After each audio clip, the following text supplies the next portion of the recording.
Liar. Everywhere. On netrootsradio.com.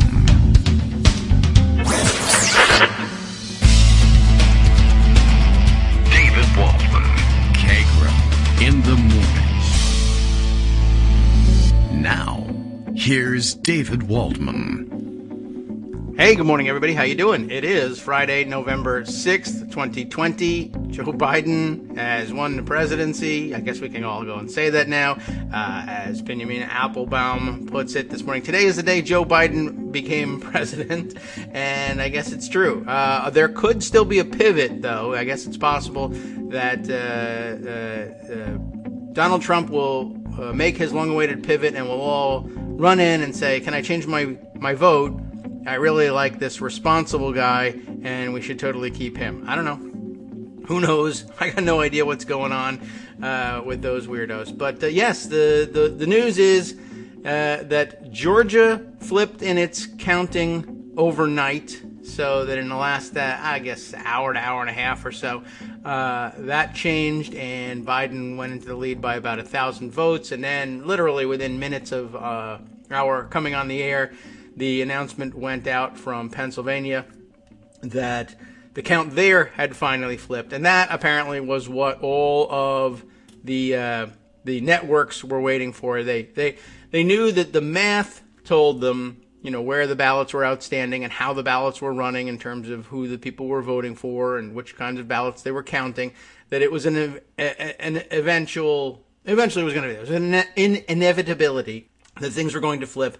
But given the tensions and the distrust and the criticism that the media gets all the time about things like this, I think they felt, all right, well, when Pennsylvania flips and then we can legitimately put up numbers showing Biden ahead, then we'll call Pennsylvania for Biden, because it's just going to we're just going to be fielding angry phone calls from Republicans. We're going to get them anyway, because they're going to say, oh, it's fraud.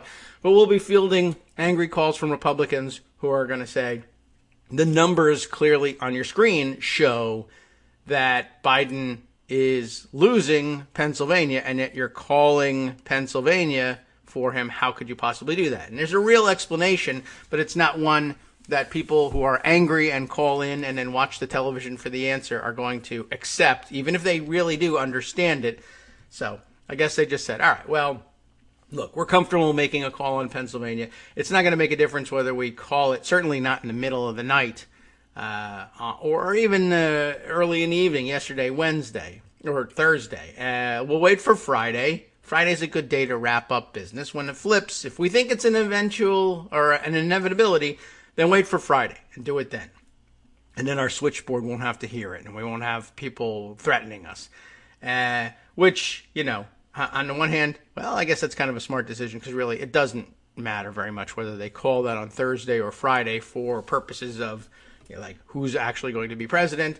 On the other hand, it's, another one of those instances. I guess you could look at it this way and say, well, once again, you are prevented from actually telling people the truth of what's happening, the truth of the matter, so that you don't upset Republicans and conservatives. So I guess there's a little bit of it to that one, a little bit of that in there as well. We haven't solved all our problems here, not with this vote and not with the way the vote counting was handled in the media or anything like that. Our bigger problem is outside of all of that, and it is having millions of people who believe total nonsense and think that's actionable intelligence because they think it, or someone told them this, or they don't understand what's going on. So much confusion and so many places to become confused. I'm surprised there hasn't been a bigger uproar, actually, about those Virginia ballots in Virginia's 7th district that flipped the Abigail Spanberger race. They were found, you know how Republicans will treat this. They conveniently found 7,000 ballots that put her over the top, and they were stored on a thumb drive, and, the drive was mislabeled or something, and, how do you know it's mislabeled? It says provisional votes. How do you know those aren't provisional votes? And the people already, well, what do you mean votes on a thumb drive? Where are the ballots? Where's the paper? Yeah, so lots of room for them to cling to theories about that. Less so, perhaps, in these other instances. But yeah, all the mistakes that get made, or all the mistakes that get made by other people on the other side as well, with no justification. One of the big stories circulating yesterday, I think outside of one of the Pennsylvania place, I don't know, one of the places where mobs were surrounding the counting centers. And I understand, I think it was like an ABC News TV news team was there, and a photographer with the outfit, I guess, and I don't know whether it was videographer, photographer, or what have you, but taking their equipment back to the news van from having covered what was going on at the counting center, is pulling, literally a child's like toy red wagon filled with, and not even that much filled with, but one case of his or her photographic equipment in one of those, impact cases, wheeling it back, it's clearly marked, ABC 7 or whatever it was, and wheeling it back to the van and opening up and putting the stuff in there. And protesters spot this person and just see the wagon and a case of things that looks like it's protecting something important. So they must be ballots in there as opposed to anything else in the world.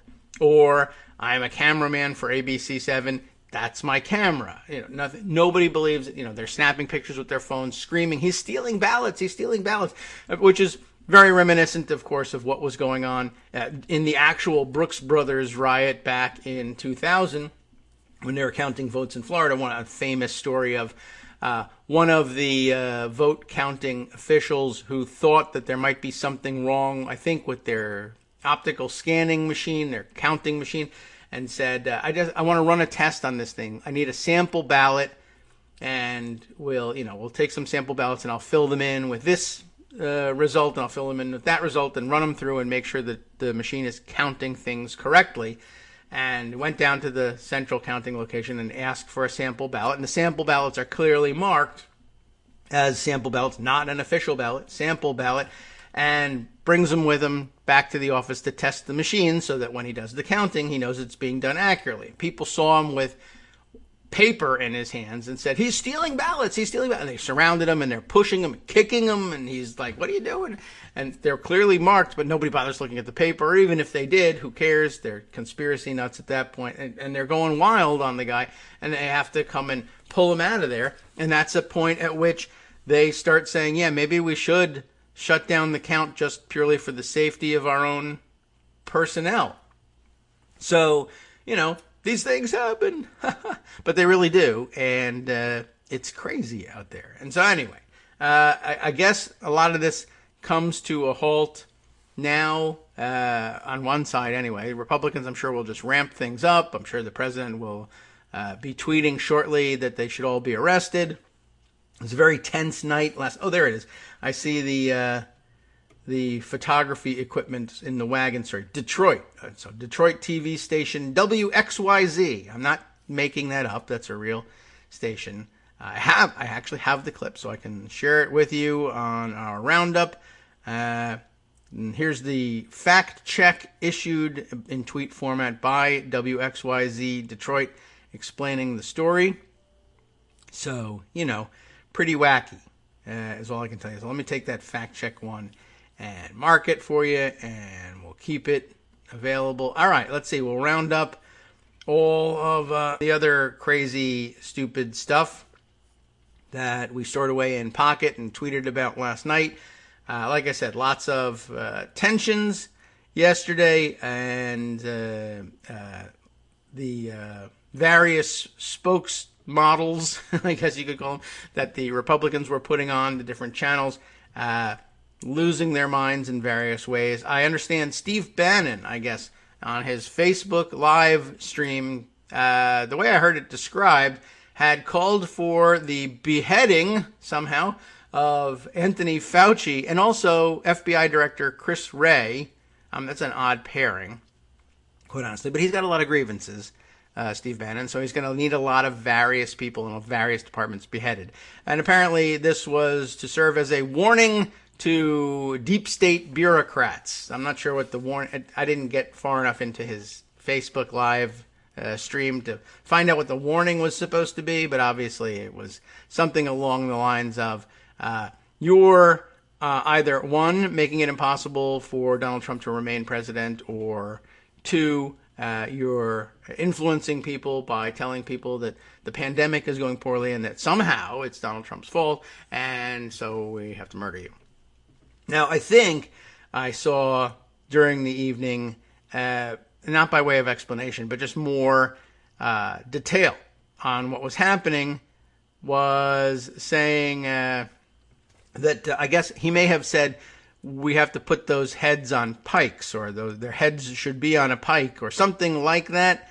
And, I mean, I guess theoretically, if that was the way it was said and it was all that was said, yeah, sometimes people do speak hyperbolically that way, and you might allow it. But at any rate, Twitter interpreted it differently and apparently banned his account. I would say they have something to look at here tonight, this morning rather, about a case for banning the Newt Gingrich account as well. Apparently Newt Gingrich spent his time on the air insisting that Bill Barr ought to send federal marshals to Pennsylvania and arrest all the vote counters there, all the people working in the vote counting center, for their obvious crimes. I don't believe he calls for their execution necessarily.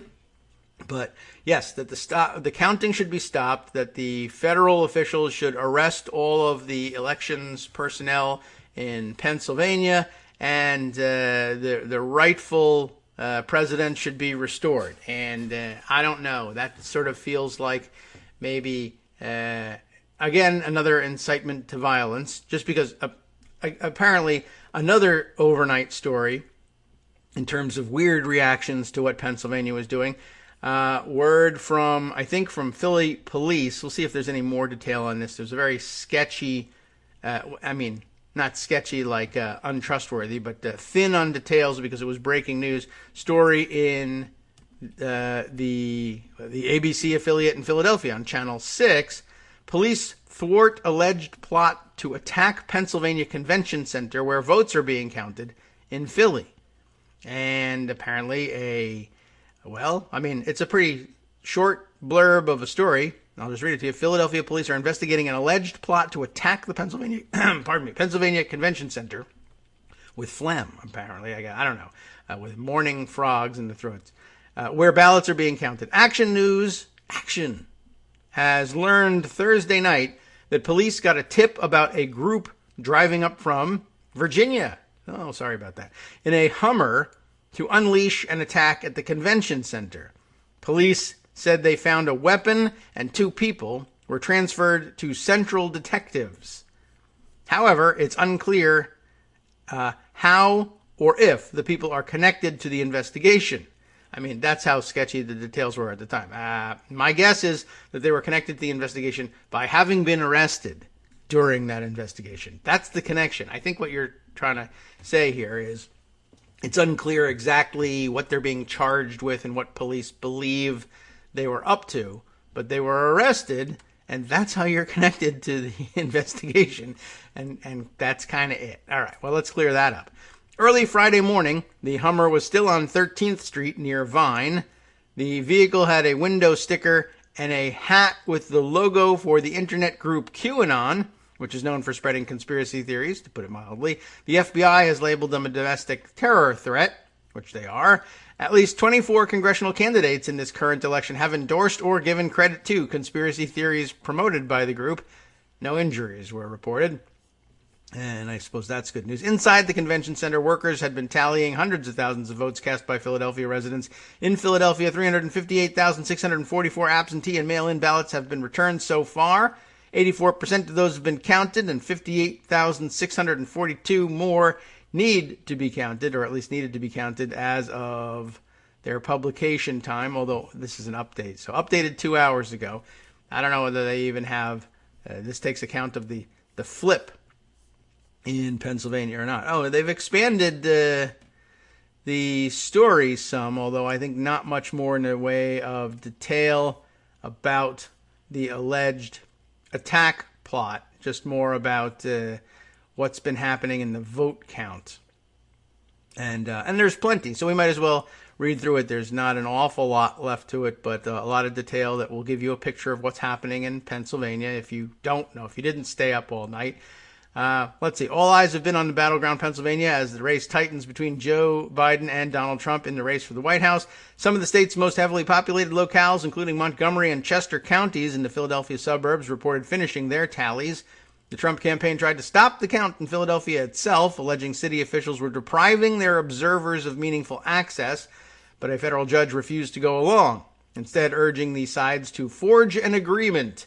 And as many people did point out, there were even webcams inside the place. You could observe for yourself that there were plenty of observers from both sides inside the room, some making more difficulty for the counters than others, but they were there. But then again, I did point out when someone last night on Twitter pointed this out, that's true.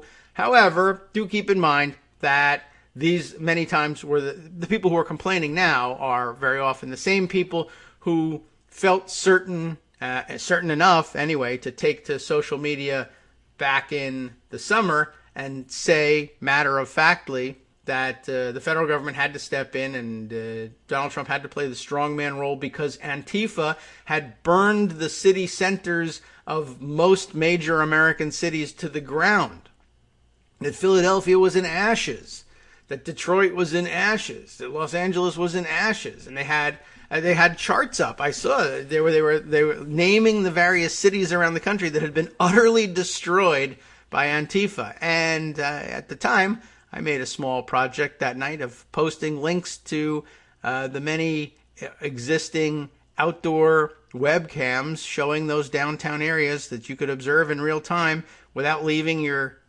laptop or, whatever seat you're in watching your computer. You could watch from home, watch from your mom's basement, whatever.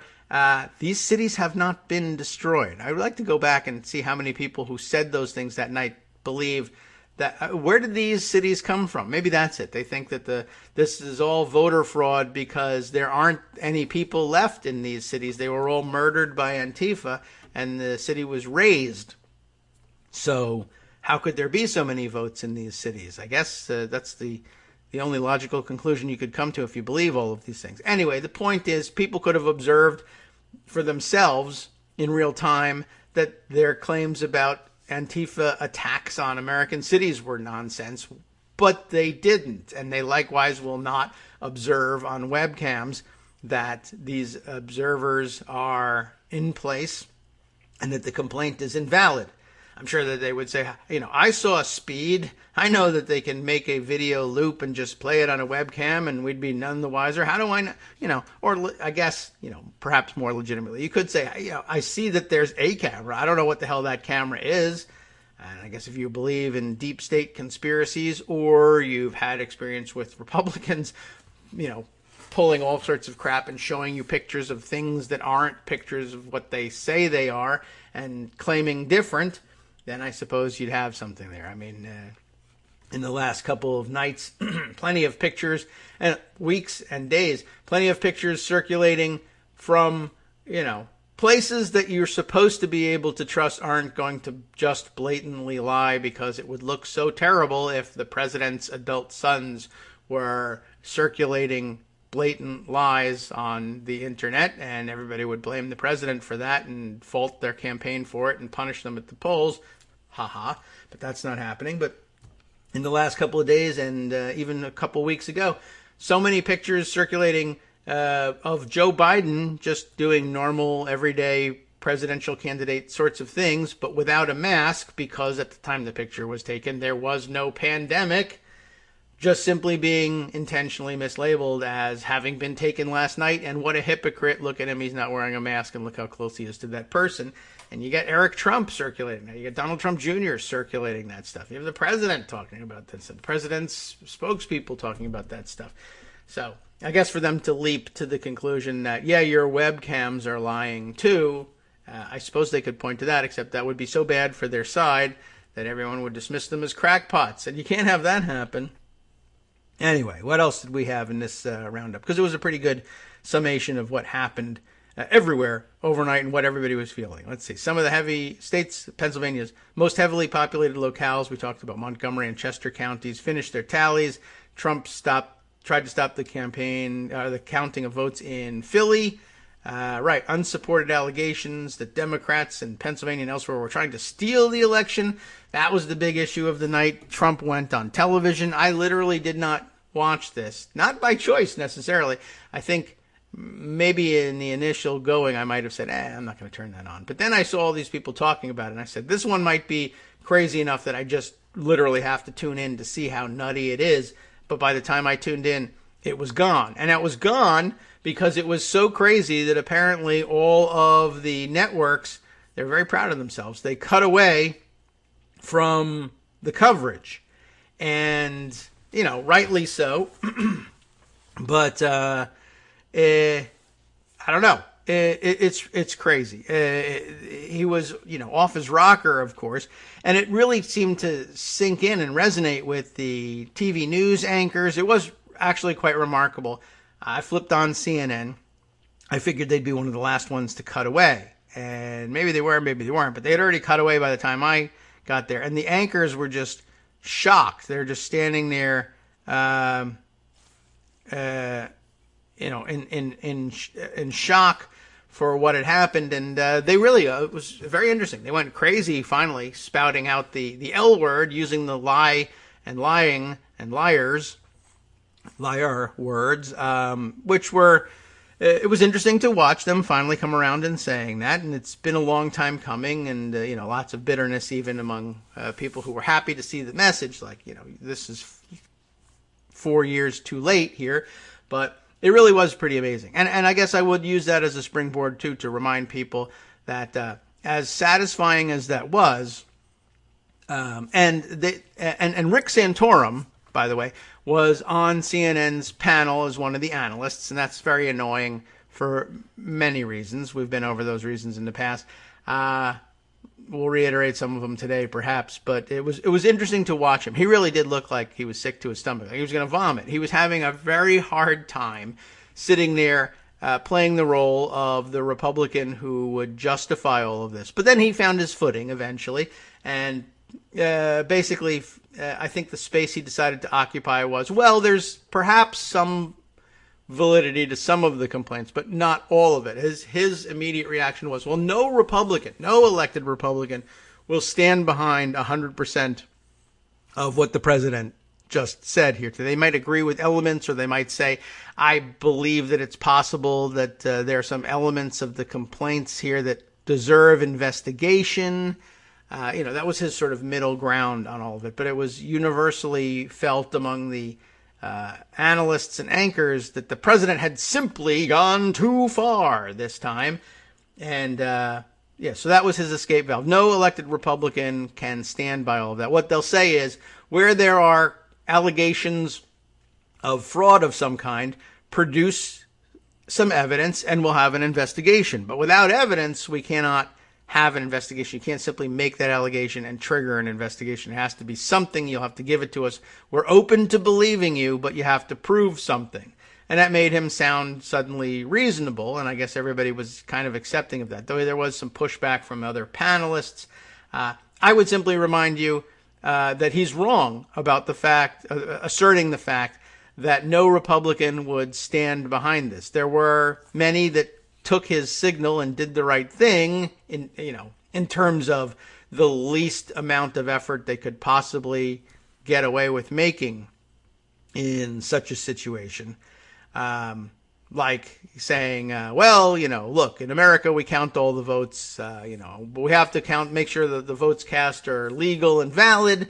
And we can look into those votes that are alleged to be otherwise. But, so McConnell made such a comment, I think, although he made an initial no comment in terms of what do you think of what the president said. Anyway, but I remind you that there are 2 members-elect on their way to Congress who will be given unfettered access to the House floor without any security check whatsoever, who are both QAnon loons and gun nuts at the same time. and who will be serving among people that they campaigned on a platform of swearing were a bunch of vampire pedophile murderers. And, I carry a gun all the time in case I have to murder a vampire pedophile murderer. But I'm somehow not going to do it. Like we said, it's the Onion headline of yesterday. It's a real thing. But more to the point, with respect to what Rick Santorum said, there are 2 members elect for Congress who will be reporting to the floor and give an unfettered access to all these folks. And who knows what kind of things they'll be carrying with them, being that one of them, is famous for always carrying a sidearm. It'll be interesting to see and be like, she's leaving part of her dress uniform behind every day if she didn't bring her gun with her. But there are elected Republicans who stand by 110% of what the president said here today and who are busy saying it right now. I understand that Marjorie Taylor Greene, during the president's rant and immediately afterward, was all over Twitter saying, yes, this is all 100% true. So, poor job of cover up from Rick Santorum, but it's kind of what you expect from Rick Santorum. I don't know what else to say. I'm tempted to point out, I did watch a few other portions of Santorum's participation in the broadcast. There were definitely times when he actually was making sense. I will mention that there were actually some disappointing times, because there were times when the reporters and anchors and chief Washington correspondents I understood the point they were trying to make, but they were making very little sense in getting their accusations across. And Santorum was actually able to riposte against them and look pretty normal. Like, for instance, I think they were asking what they considered to be a big gotcha question. Why is it that Trump's camp is only alleging fraud in these certain areas, certain areas, wink, wink. Santorum actually had a good answer for that. Where else would you challenge? Why challenge where you're leading? Good point. Hi, everybody. It's me, David. Let's change things up from the old fundraising pitch for just a minute and talk instead about how you can be a part of our show. If you've got a smartphone or any other electronic recording device, why not sit down and record a segment for us? Read us an important article and give us your take. Read one of your own original essays, or even just give us your commentary on something you'd like to share that's important to you. Then send the file to me at kagrox@gmail.com, and I'll try and work it into the show. Short segments, a few minutes in length, are easiest to fit in. And of course, I can't always guarantee that I'll be able to play everything, but if you've ever shouted at your radio or TV about something you wish was being covered, here's your chance to change that. Make the show your own. Send your submissions to me at kagrox@gmail.com.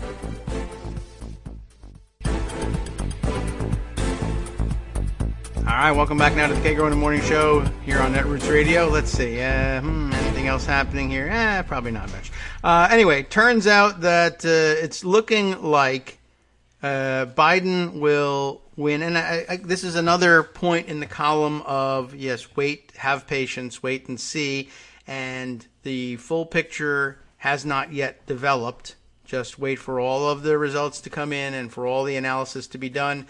In the end, it appears, one, that Joe Biden, as we mentioned yesterday, will have received the most votes for president of any candidate in the history of the United States. But that's, of course, we have more voters and more people in the United States than we've ever had at any point in the history of the United States. So, yeah, stands to reason. And it will be pointed out, of course, that the second highest vote total ever accumulated for president was Donald Trump's.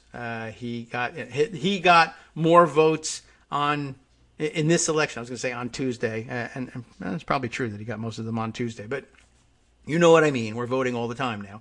But more votes in this election than any other presidential candidate in history, except the one he was running against. And that's pretty important. It's worth pointing out. But, yeah, in the end, the narrative will be able to truthfully point out. What does this even mean? Like Secretariat. I got a note. Like Secretariat and that other horse. Was it the war? What was this? Why not? Scene where yes. he says he won Right. Fastest Ran the second fastest Kentucky Derby, the second fastest Belmont. Yeah, what's the name of the horse? Anyway, War Admiral, was that it? What the name of the second place was. Yeah, well, that's true. No, or was War Admiral the other? Anyway, this was the guy with the. Look that up for me. I need to know the name of the horse. The New York guy who was just so terrible to people at least in the movie version of the Secretariat story. Anyway, you get the point. It doesn't matter. What was it? I'm saying I'm sorry I interrupted. Oh, well, no one else is sorry that you interrupted. Don't worry about it. Anyway, yeah. And, look at this. Bill is pointing out also we had the highest turnout since 1908. So that's a big deal when talking about the number of votes. That's true. Although I think, again, I think 2016 would have the highest turnout. Are we talking about raw numbers or percentage? Anyway. I guess that's a difference too, because I think in 2016 there were more votes cast, certainly more votes cast than in 1908, but 1908 by percentage, and you know how we do these things. You got to normalize the numbers. The point I was trying to make with the narrative is that in the end you will find that Joe Biden got the most votes of anybody in history, and that we had the highest turnout since 1908, I guess, and he'll have, it looks like when all is said and done, the same number, anyway, not the same configuration, but the same 306 electoral votes that Donald Trump got in 2016 and, of course, told everybody was a huge landslide. And you remember he waved around his map and everything. And he'll still be waving that map around and saying, look how much more red it is, but we all know the problems with electoral maps and empty land.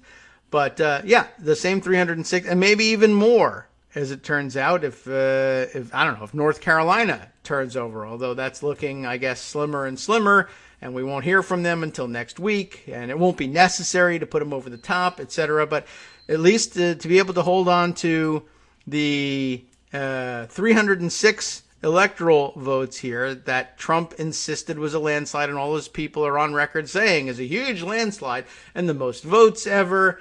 And whatever else, whatever the hell else you want to throw in there. And, I don't see how that's not an obvious landslide, mandate, etc. But you know how it is with Democrats. You win 306 electoral votes, you got to govern as a centrist because this country is deeply divided. Republican wins with 306 electoral votes. It's a landslide, historical, no one has ever, da-da-da-da-da. So expect more of that. There is, of course, infighting about the fact that, again, I'm not 100% certain how this is going to play out either, because I guess there's still some things to be settled here. But again, early in the week or closer to Tuesday, it was, the Democrats lost seats in the House and they did not take back the Senate and might even be net down something in terms of the number of seats in the Senate as well. I think that will not turn out to be true. And though I guess some seats might still have been lost in the House, a lot of the seats that were being looked at as having been lost in the House have since flipped as well. And so let's see, a lot of time spent yesterday on finger pointing as well.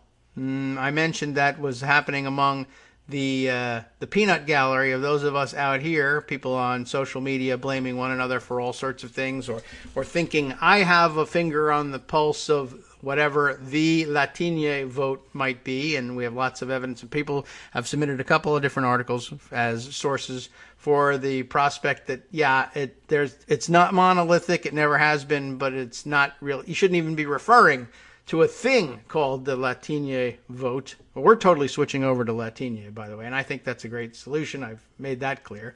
But more to the point of immediate news, lots of discussion of a call between House Democrats facilitated by the House leadership, just wrapping things up and talking about the path forward and what were they going to do and what was the real outlook here.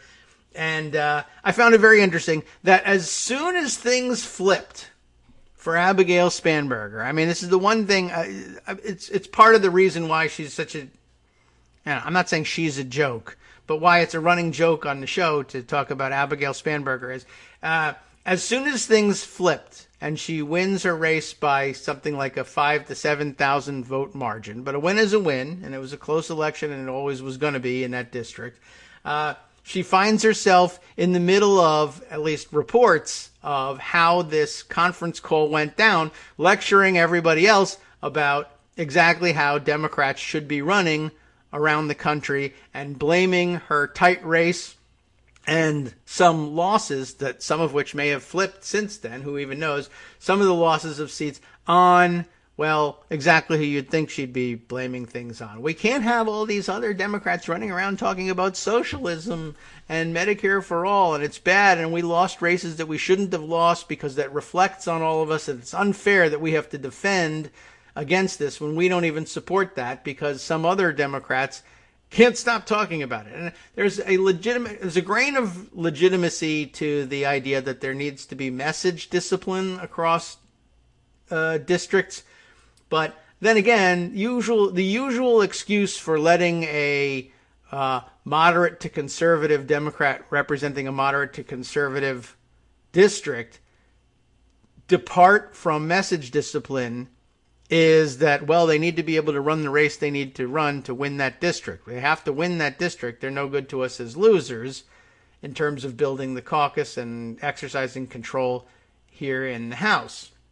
And that's always an acceptable argument, an accepted and acceptable argument. And then all of a sudden, I guess that now is supposed to extend to, and also those of you who live in totally different districts, but who win their districts based on this message, can no longer give that message. In other words, we have to make your race riskier so that my race becomes less risky. And on balance, there is some, again, truth to the prospect that, well, maybe if it was something that you could control like this with an equalizer of some sort, and you could say, well, you win with 75% of the vote in your district, why don't you tone down your message and win with 65% of the vote and transfer that 10% over to me, and I can win by a couple percentage points comfortably by talking about nothing, and then everything will be fine and we'll both be in Congress. Except that doesn't work that way, and you don't just move the points from one person to the other, and it doesn't really reflect things that way. And how do we know that somebody who wins with 75% of the vote in their district because they're outspoken in ways that resonate in that district will come back if they say, well, I've spent 2 years in Washington, and guess what? I'm for lower taxes for the rich now, and I love trickle-down economics, and boy, all these brown people are ruining things. Well, gee whiz, you didn't get 65% of the vote instead of your 75. You got 0 and you lost. And now, oh well, no big loss. At least we won with Abigail Spanberger. I just found it interesting that, I guess you could have observed on the call, that's all very interesting, Abigail. I will point out to you were about 5 seconds from not being on this call at all because you're not a member of the House. And then somebody found the ballots, and I'm sure it's legitimate and everything, but you won, and I'm not sure what you're complaining about. That it was tight, that it was difficult? It was tight and difficult in 2018. We knew that it would be tight and difficult this time. You can't tell anybody. It doesn't work that way, and you can't transfer the support that somebody loses by not talking about their core bedrock issues in their district and outside of their district, because words tend to leak out past districts. The words don't care what district you were in or represented when you uttered them. They get out. That's the way it is. And so some interesting pushback, no surprise, from Alexandria Ocasio-Cortez to those reports. And, well, let's see. Can I share some of those? I think I might have pocketed her response for quick reference here. Yes, okay. So a thread on Twitter that people are circulating of hers. There are folks running around on TV blaming progressivism for Dem underperformance. I was curious, so I decided to open the hood on struggling campaigns of candidates who are blaming progressives for their problems. Almost all, this is interesting, had awful execution on digital during a pandemic. And I don't know how true that is. This is just the accusation and the manner in which she's asserting it. There's some emphasis being given to, with all caps, to during a pandemic. And I don't know where the information comes from, that they all had awful execution on digital. Did they? Didn't they? Is her idea of awful on digital different from everybody else's because she's pretty extremely digital and extremely online? Possible. But she does make, well, the point I'll definitely take away from this is all things being otherwise equal, maybe Abigail Spanberger has a point and didn't express it particularly well, maybe. Or maybe it was expressed great. I don't know. But the point is with the premise, all things being equal. In other words, basic to the assumption of what Abigail Spanberger was talking about is the assumption that Abigail Spanberger actually ran the best possible race and was a good candidate in her district. Now, she won eventually, so I guess that's one of the conclusions that we tend to point to, although Greg always has pointed out in the past, as he did in the wake of the 2016 election, that Hillary Clinton ran a great race, and even at the time she too had amassed, I guess, she actually amassed the most votes, I guess.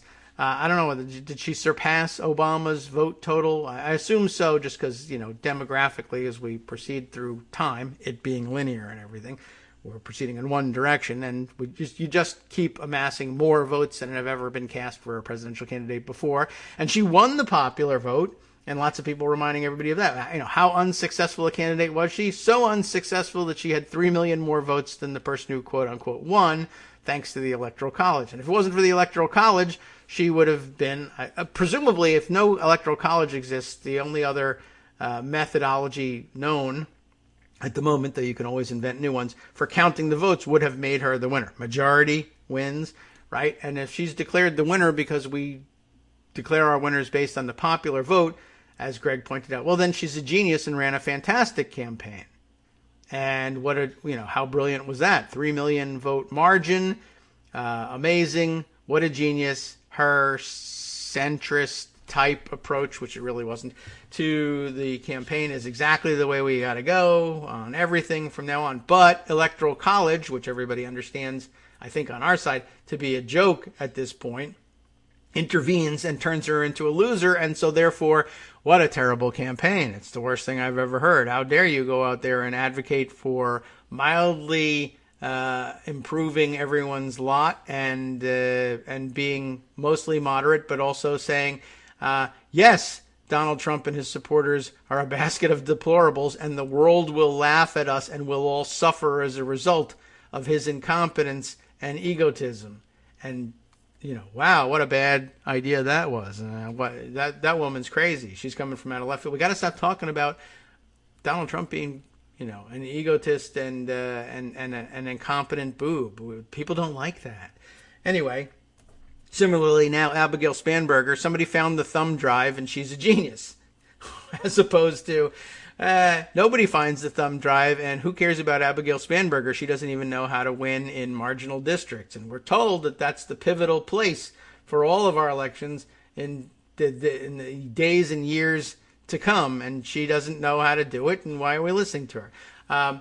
On the other hand, I will point out, I did say, well, you were about 5 seconds from, and you don't find the thumb drive, you're not on this call. As it turns out, there were some losers on this call, in the strict sense, people who had lost their campaigns, and that was reported, including one who lost to one of the two lunatics who's showing up from QAnon out in Colorado. I believe that she was complaining that, actually, now that I think about it, I think I may have that wrong. She was mentioned for sure, I think, in the call, but maybe as an example of one of the races that they shouldn't have lost or something like that. But actually, it was a different member who had lost re-election and who was, I guess, quoted as having been crying on the call and upset that people couldn't, for some reason, there's no name. I have no name recognition in my own district. People don't even know how to pronounce my name. And, that seems like a bigger problem than that somebody somewhere else said something about Medicare for all. We'll just say that. So with that out of the way, AOC here mentioning, so apparently some of them had awful execution on digital during a pandemic and saying underinvestment across the board. Some campaigns spent zero on digital the week before an election. Others who spent did so in very poor ways. I can't analyze how they spent. I don't know the facts she's looking at, and I don't know if I have the same picture of what's good and bad in digital. Just a point of view being expressed here. If I spent only $12,000 on TV the week before an election and then blamed others after, you'd ask questions. That's how it looks seeing this. And I'm not 100% sure what she means here, whether she actually found people were spending $12,000 on TV the week before an election, or whether she's saying, well, they spent $12,000 on digital and I spent hundreds of thousands of dollars on digital, and digital's my preferred platform. But if TV is your preferred platform and you only put $12,000 into it, you'd think you were crazy. On the other hand, $12,000 online goes a lot further than it does on TV. So I'm not 100% sure what she's asserting here, but I think the germ of the idea is things might not be equal. I don't know how well you ran your campaign, and if you weren't doing what I think was necessary, what I think helps me, digital outreach, in a time when you were prevented from doing, retail politics, press the flesh stuff, then what were you doing? She goes on here to say, ideology and messaging are the spicy convos a lot of people jump to, but sometimes it's about execution and technical capacity. Digital execution was not good. Polls were off. That seems true too. Ironically, the DCCC banned the firms who are the best in the country at Facebook because they work with progressives. This harkens back to a fight that we had in the wake of 2018, right? AOC rides into town and begins telling everybody that, they need to change the way they campaign. And for some people it will be true. For others it will not be true. Just as there's no monolithic Latino vote, there's no one-size-fits-all campaign in a box that can be shipped out to every district. And I think she actually recognizes that.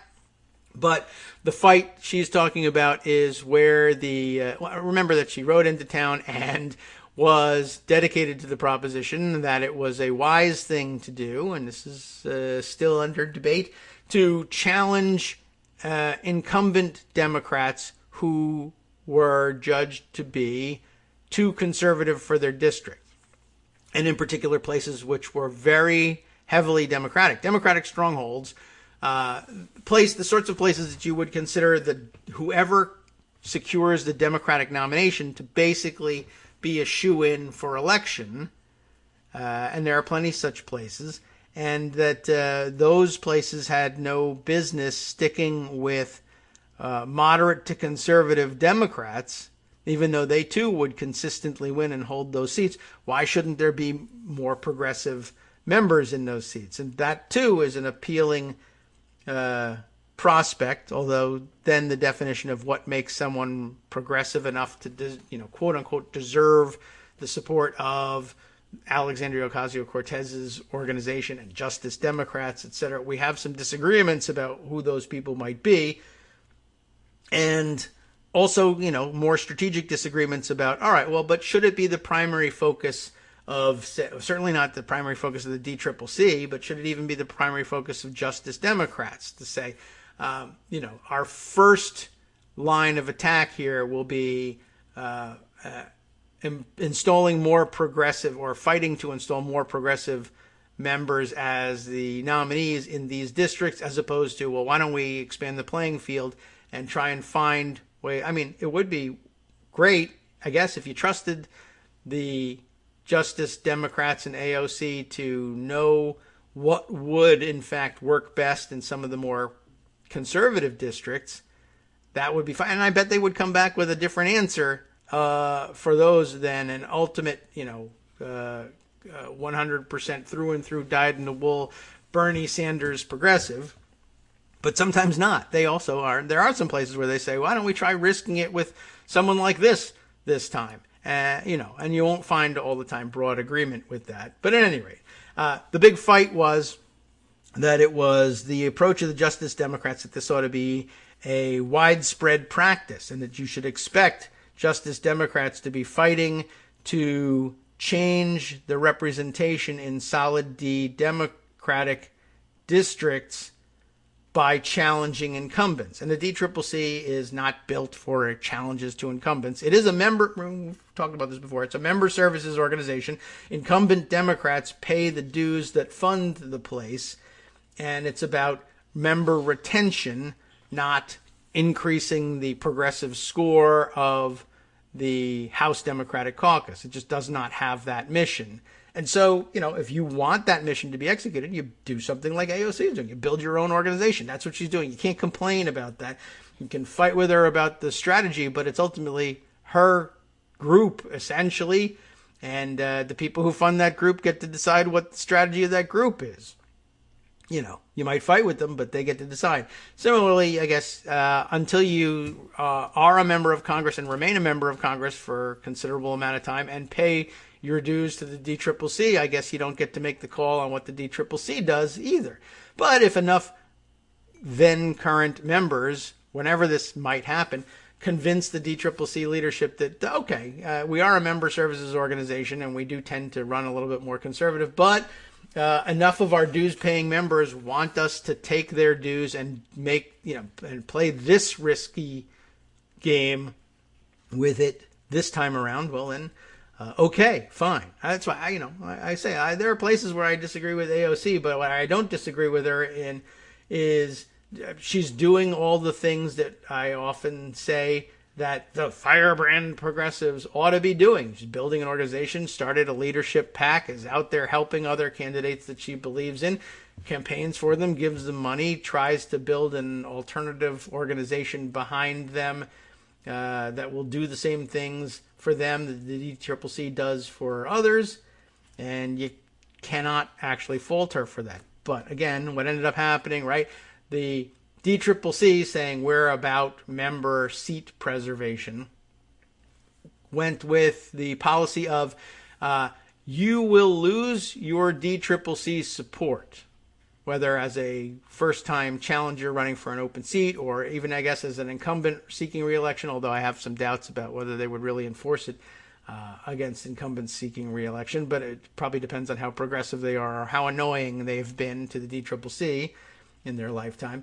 But the policy, I think you all know where I'm going with this one, was you would lose your support from the DCCC if you use any of these firms. These firms are blacklisted because they specialize in these kinds of races, trying to replace incumbent Democrats with more progressive Democrats in these solidly D districts.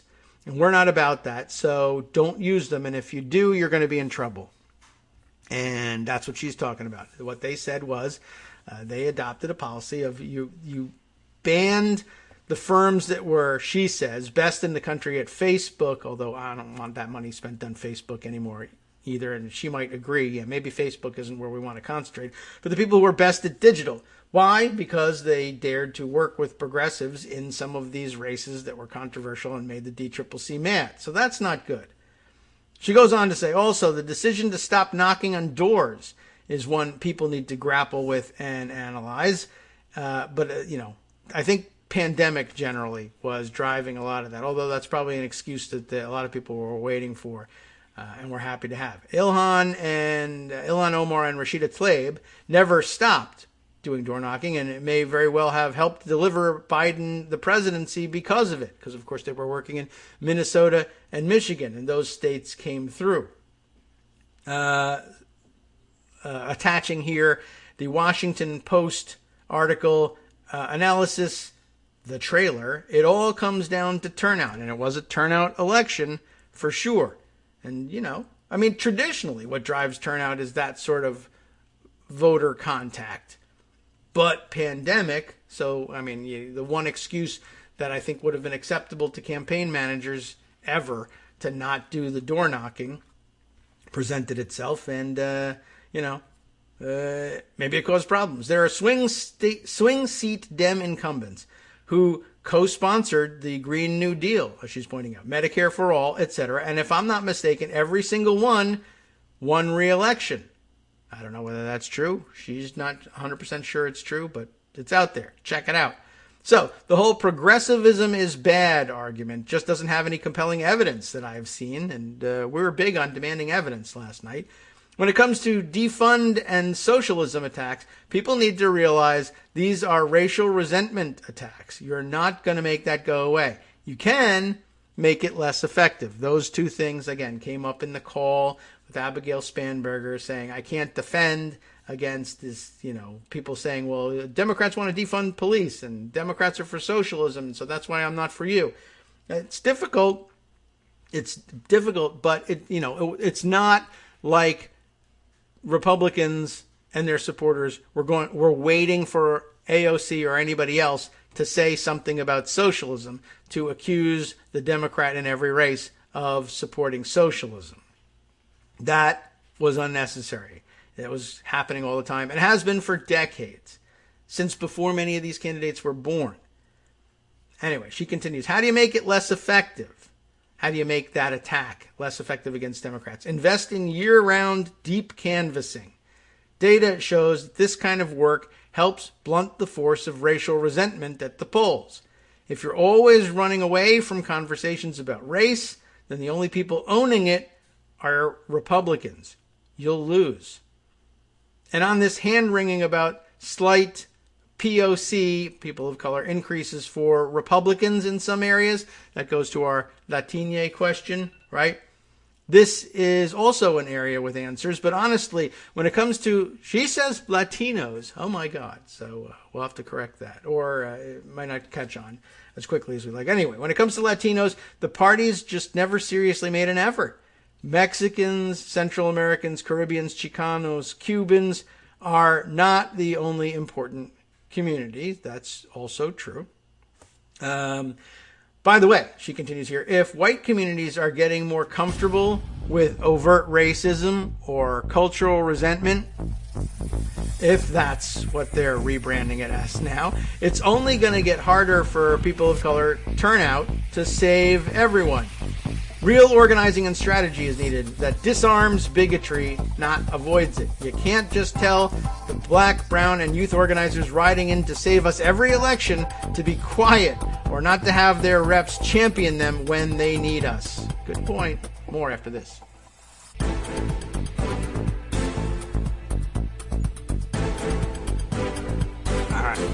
Whoops, welcome back now to the Kagro in the Morning show. Kagro in the Morning, disorganized effort at a show. Almost missed the whole thing there. I'm reading, just like you, just trying to keep up with things. I can't keep up with the minute-to-minute news, but I don't think that's changing too much.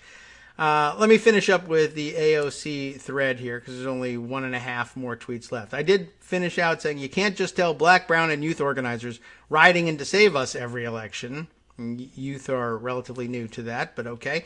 To be quiet or not to have their representatives champion them when they need us, or wonder why they didn't show up for midterms when they're scolded for existing, especially when they're delivering victories. And by the way, she concludes here, I'm happy to cede ground on things that aren't working in some areas, but finger pointing is not going to help. There's real workable and productive paths here if the party is open to us. After all, I got here by beating a Dem who outspent me 10-1, who I knew had bad polling.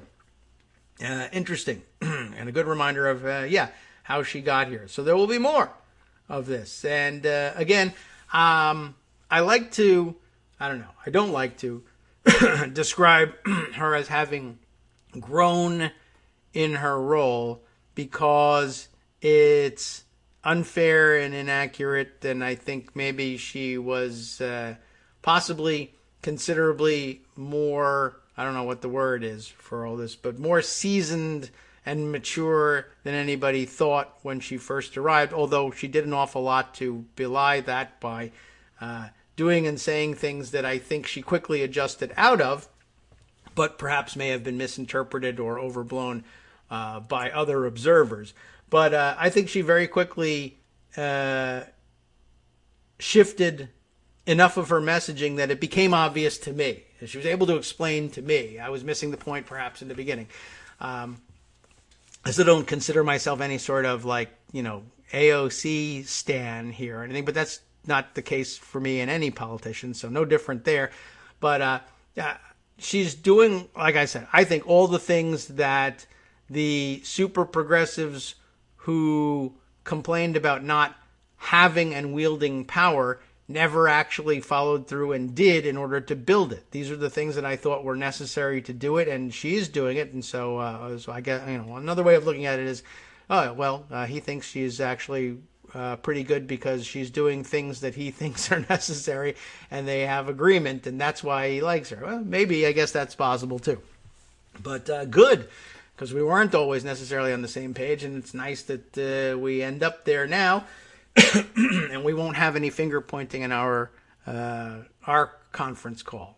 So I guess that's a good thing.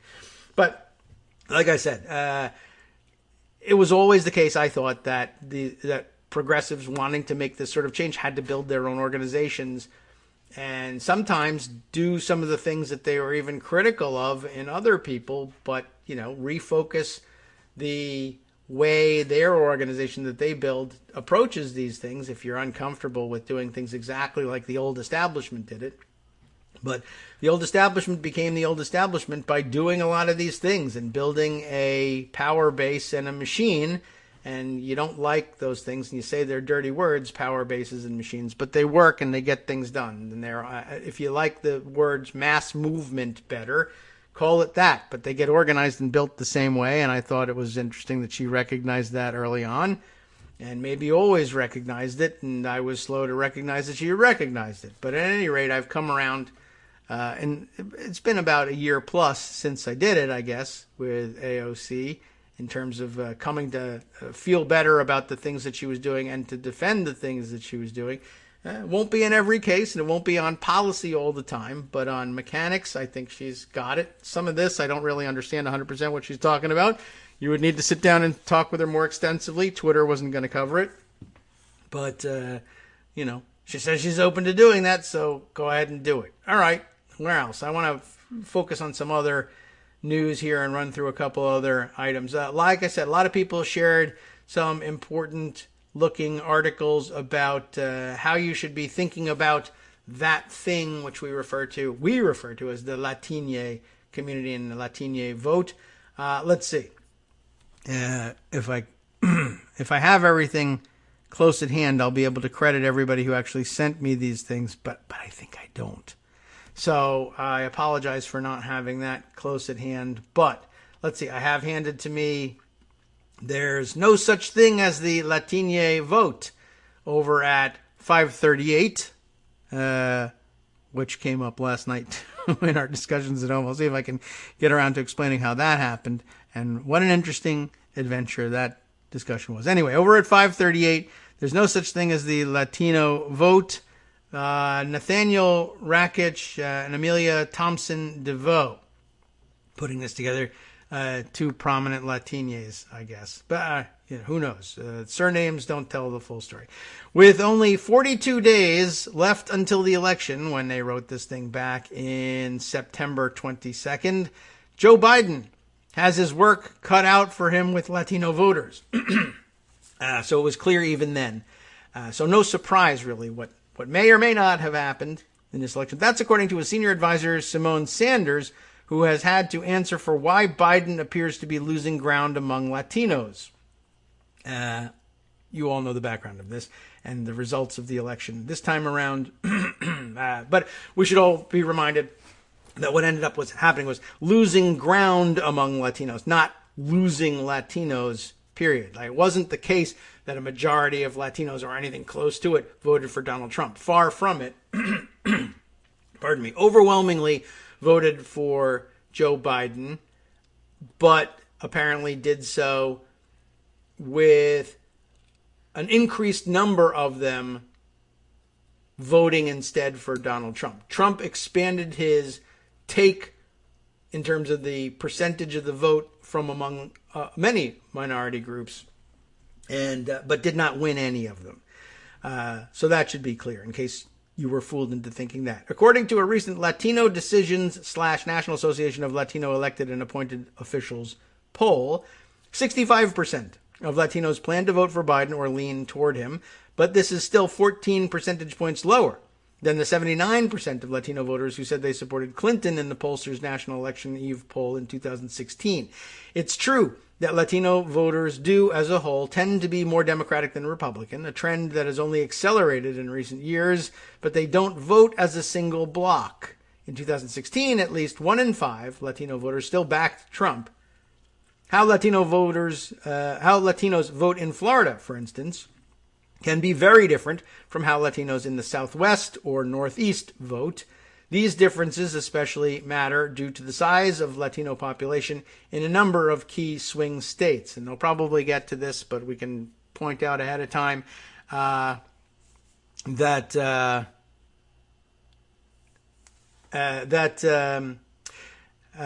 I'm distracted here by another comment, which I'll get to in a second. But point out the difference between the way the vote behaved, and there was leakage towards Trump in Miami-Dade, in the Rio Grande Valley, but not so much in Arizona, where things were differently organized. Not so much that the population, I don't know, maybe the population differs considerably between Arizona and, say, Rio Grande Valley. I mean, there's, they're southwestern, but there's enough space between them that could be the case. But I understood that the Latino community in Arizona was organized very differently than it was in Texas. Let's see, but Monica, chiming in to say Latine. Well, I'm not sure about this. Latine, she says, don't pronounce it with the N-ye, just say ne, like Latine. But I think I'm going by Gilbert's piece where he first suggested the terminology, and it was my recollection that he was using N-ye in that and not an N, which would make it Latine. So I don't know why he did that, or if he did that. I guess let's go check so we can straighten this out, because I'm never going to be able to go forward from this without figuring this out. So let's see, I have to do a search for this because I don't have it immediately at hand.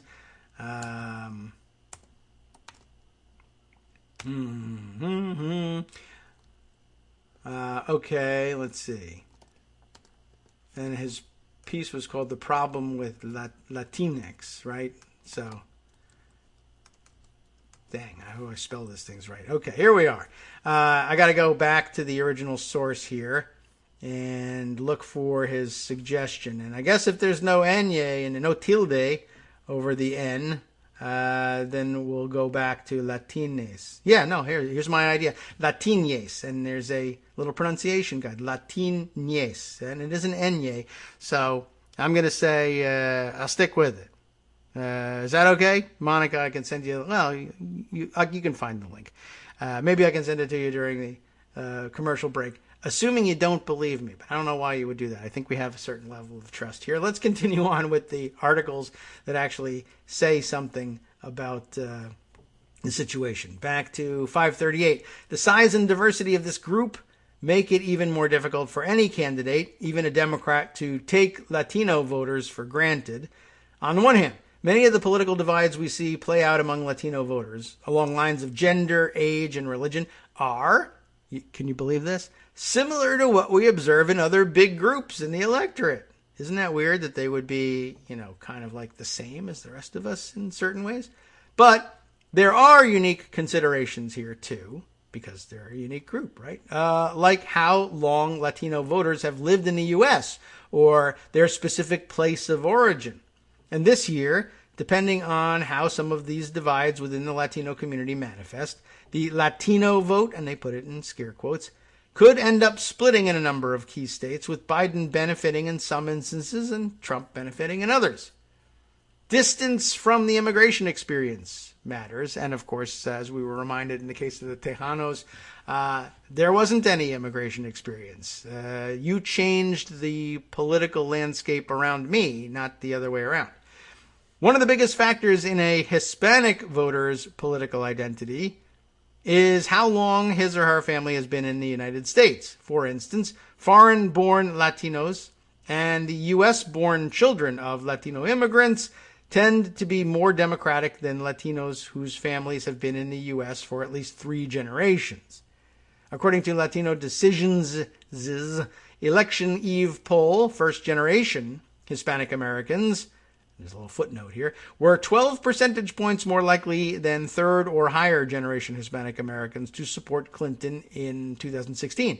84% versus 72%. Both pretty overwhelming, really, though. Although both groups strongly supported her over Trump.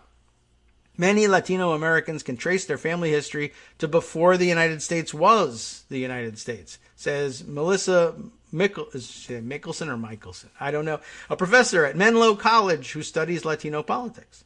Specifically, 32% of Latino registered voters are third generation or higher, according to Pew Research Center's 2019 National Survey of Latinos. And they have a very different perspective from folks who are closer to the immigration experience.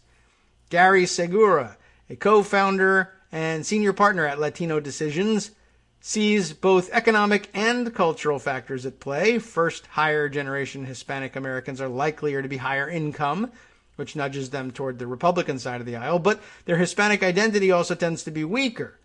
For instance, a 2017 Pew report found that only about one-third of self-identified Hispanics whose families have been in the U.S. for at least 3 generations had parents who took them to Hispanic cultural celebrations or who spoke often about their heritage while growing up, and relatively few live in predominantly Hispanic or Latino neighborhoods.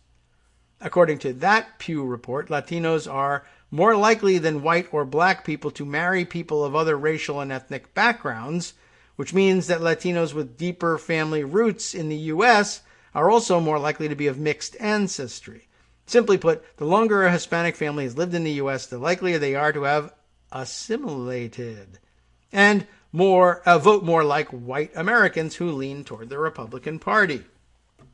But of course, what they don't like among the Trump voters is that they never assimilate. Well, it takes a while to assimilate. Assimilation is not a fast thing. It's a slow thing. Anyway, and then it doesn't even matter. I mean, essentially, if you hate Latino people and you find out that somebody has some of it in their background, you reconcile it in different ways. Sometimes they say, well, you're one of the good ones because you're voting the way I like you to vote. Or it doesn't matter. I found out, you're of impure blood, and therefore the disagreement I had about parking with you is race-based, and I hate your guts. People are weird. On the flip side, we'll do a little bit more of this. This is a long article, and I want to we'll sample a little bit from this one. We'll sample a little bit from another one. We'll get onto other issues. I recommend you read all the way through these things on your own. I think you'll be better served by a little bit of this, a little bit of that, and some other news. On the flip side, foreign-born Latinos and their U.S.-born children, groups that made up about one-third of Latino registered voters each per Pew, tend to have stronger identities as Latinos or immigrants. And that, in turn, makes them likelier to be turned off by President Trump's anti-immigrant rhetoric, which political scientist Bettina Kutaya-Wilkinson, wow, Kutaya, is that right? Do I have that correct? Told 538 has definitely brought together Latinos more than we would have seen in the past. In a survey of the same group of first-generation immigrants conducted before and after the 2016 election, political scientists Michael Jones Correa and James McCann found that respondents' fear about the deportation of friends or family members rose after Trump became president, because he was doing it, regardless of whether they were personally at risk of being removed from the country. And first and second generation Hispanic Americans may be especially likely to have a close friend or family member who is not a citizen or even undocumented. That said, the importance of immigration to Hispanic voters can be overstated. You can overstate anything, I guess. No, you can't. Nothing can possibly be overstated. Anyway, in that Latino Decisions NALEO poll, immigration was tied as the 6th most important issue Latinos wanted the next president to address. That said, quote, addressing racism and discrimination, unquote, ranked 3rd. So maybe that's kind of actually part of the same problem. So maybe it's 3rd, not 6th. Anyway, instead, Latinos' priorities tend to mirror the general population's. Surprise. The coronavirus ranked 1st, they don't want to die, followed by healthcare. Relatedly, Latinos who speak Spanish as their primary language are likelier to vote Democratic than those who speak primarily English, It's possible that's just a byproduct of the divide by immigrant generation. Spanish speakers are also likely closer to the immigration experience. Mark Hugo Lopez, Pew's Director of Global Migration and Demography Research, conducted a multivariable analysis and found once generation was controlled for, okay, why have I lost my place here? Once generation was controlled for, language was not a statistically significant determinant of Hispanic partisanship. But Michelson, whatever it is, noted that language is intimately tied to assimilation and media consumption. Spanish language news, in particular, encourages viewers to think of themselves as part of a pan-ethnic Latino group living in the United States. Michelson said, that kind of coverage can shape the way people think about issues like immigration, even if they haven't been personally affected. It's an interesting perspective, too. I think from a marketing perspective, they kind of have to do that. It might not be ideologically driven. It could just be business model. Like, we can't be, we're not going to be able to survive as a viable television network here in the United States if we're really focusing only on Costa Ricans because we're Costa Rican. There's a lot of market out there that could consume this Spanish language content that will not consume it if we're like, we're the Tico Times here, right? That won't work. But pan Latin platform works as a marketing tool, but it's not bad ideologically either. It might actually be helpful in some ways in terms of organizing, and it might not be that the audience automatically thinks of themselves as members of some pan-Latin demographic group or political movement, but the TV keeps telling me that, and it's a pretty powerful thing. And really, why not? After all, we only increase our political power here in the United States if we do that, and I'm for that. So, interesting. Let's see, other sections. I'll just give you the headers of these so we can move on and get a bigger sampling of what's going on before we close out for the day. Ethnicity also factors into partisanship. That actually kind of extremely important. And maybe I'll dive a little bit more into that. Other headers, Latino evangelicals are a swing group. Good point. Latinos are also divided by age and gender because they're humans, and we divide humans by age and gender. No surprise there. But let me just jump back to this one. This one seems important and might be being overlooked by a certain portion of the audience, although I think we've tried to emphasize it before. Ethnicity also factors into partisanship. Latinos tend to identify with their specific nationality first, and as Latino second. The Hispanic experience can be very different depending on one's place of origin. Puerto Ricans may not have all that much in common with Mexican Americans, who may find it hard to relate to Cuban Americans. This in turn can affect how and why they vote. Take Cuban Americans. Okay, please.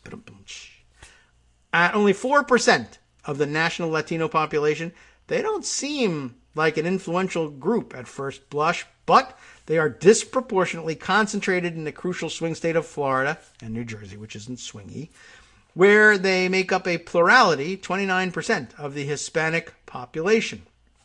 After Fidel Castro and his communist regime came to power in 1959, Cuban Americans began fleeing to the U.S. in droves and embraced the Republican Party, which was perceived as tougher on communism throughout most of the Cold War. In addition, many Cuban Americans blamed Democratic President John Kennedy for the failed Bay of Pigs invasion in 1961, and it lives forever. Oh my God. But Cuban Americans have been drifting towards Democrats in recent elections. They basically split their support between the two candidates in 2016. That, it turns out, is due to generational change. According to an analysis by Equis Labs, a data firm that focuses on the Latino vote, voters who personally fled Cuba are still strongly Republican, while the growing share of Cuban Americans born in the U.S. actually lean Democratic. However, there's mounting evidence that Trump is making a comeback of sorts with Cuban Americans this year. Trump has reversed Obama's policies on Cuba and taken a hardened stance on Venezuela, whose socialist dictator Nicolas Maduro is seen as a modern-day Castro, said political scientist Dario Moreno. That has improved his standing with Cubans. Indeed, the recent Equus Labs poll of Florida found Trump leading Biden among Cuban Americans 54-37. Other Latino origin groups lean toward Democrats to varying degrees. Mexican Americans, who per Latino decisions supported Clinton 81-15 in 2016, basically single-handedly drive the narrative that Latinos are core Democratic voters thanks to their overwhelming numbers. 63% of the national Latino population is of Mexican descent, and that figure is even higher in swing states like Arizona, Nevada, and Texas. According to Florida International University professor Eduardo Gamarra, the group has trended toward Democrats in large part because of the clear contrast between the parties on racial and immigration issues. Like Mexican Americans, Puerto Ricans are solidly Democratic. Latino decisions found they supported Clinton 79-19. However, there is a sense that Puerto Ricans have yet to live up to their potential for Democrats. Puerto Rican political participation on the island is above 80%, Seguro said, but Puerto Rican turnout on the mainland is lower than any other subgroup of Latinos. And according to Moreno, Puerto Ricans in Florida, where they make up 21% of the Hispanic population, as opposed to just under 10% nationally, are less Democratic than their counterparts in the Northeast. While Trump has a fraught relationship with the Commonwealth, Moreno says that might not matter much to Florida's Puerto Ricans because many left the island precisely because they have a negative view of the Puerto Rican government. There is little research on the political leanings of the remaining Latino nationalities, mostly because they're too small to poll easily. However, combined, they may have small but significant voting power. For example, Central American origin groups like Salvadoran Americans, Guatemalan Americans, Honduran Americans, Nicaraguan Americans combine to make up a decent share of the national 9% and Floridian 11% Hispanic populations. Clinton won 82% of Central American voters in 2016, and Biden could do even better this year. Central Americans have really been damaged by the president's immigration policy, such as efforts to end temporary protected status, explained Moreno. This is where Democrats will have some opportunities. Finally, several experts told 538 that Trump's hardline stance toward Venezuela appears to be endearing him to Venezuelan American voters, but they also cautioned against making too much of it. According to Gamarra's polling, Trump is still under 50% with Venezuelan Americans. More importantly, they represent a mere drop in the bucket of the broader electorate. They make up just 3.7% of the Hispanic population in Florida and 0.7% of the Hispanic population nationally. I think I'm a little bit more attuned to, I'm not attuned, but I'm a little more aware anyway of Central American immigrant sentiment because I think that's a larger portion of who's settled around here, though I don't know that they have been here long enough to have gained citizenship in many cases, so I don't know how many of them are voting. But in our area, it seems to be they're largely Central American, Hispanic and Latino origin, and I don't know. Nobody seems to be measuring that vote in Virginia. They focus on Florida and the Northeast generally, the New York area. And that will change, too, over time. That's not mentioned in here. That's just sort of personal experience. I guess you're going to have to look out for that one. Another listener sent along the San Francisco Chronicles article that ran under the title of, and I think it's a more recent one, yes, it's a November 5th piece, Latino voters overwhelmingly supported Biden in the election. Here's why. And I think we have a pretty good idea why that may be, and that's good news because I apparently reached my article limit on the San Francisco Chronicle on November 6th, although maybe the limit is 1, for all I know. Can I read this in pocket form? Yeah, I can. I'll give you a taste of what's going on here before we head into our next break, and that's happening pretty soon here. The unprecedented support that President Trump received from Latino voters in Florida had many people buzzing on election night, but a poll of 5,300 Latino voters across the nation, including California, Arizona, Georgia, Florida, and Pennsylvania, revealed Latinos overwhelmingly supported Biden and Democratic congressional candidates in the election. Not a surprise, but I guess you need a reminder of that from time to time. An estimated 70% of Latinos polled nationwide said they voted for Biden, compared with nearly 30% who said they supported Trump, according to the American Election Eve poll. By comparison, Clinton won 66% of Latino voters overall in 2016, while former President Barack Obama won 71% in 2012 and 67% in 2008, according to Pew Research. So actually better than other previous Democratic nominees by not insignificant margins. We'll be right back. Hi, it's me, David Waldman, your host for Kagro in the Morning, and I've learned that I either need to update these announcements more often or stop saying that the announcements are brand new. What's not new is that this message, too, is a call for your support in keeping the Kagro in the Morning show on the air. My thanks go out to all of you who do support the show through your donations. The stats say that Kagro in the Morning fans download our program about 2,000 times each weekday, but our donors make up only about 8% of our daily listeners. Patreon.com, Patreon.com, makes it simple to make easy, secure, recurring monthly contributions to support our show. Patreon.com/KagroX gets you straight to our donation page. If we're helping keep you sane during the Trump era, consider what that's worth. $1 a day? 50 cents? One thin dime? We do about 20 shows a month, so pick a number, do the math, and head to patreon.com/KagroX to let us know. Thanks again, everyone, for all your support.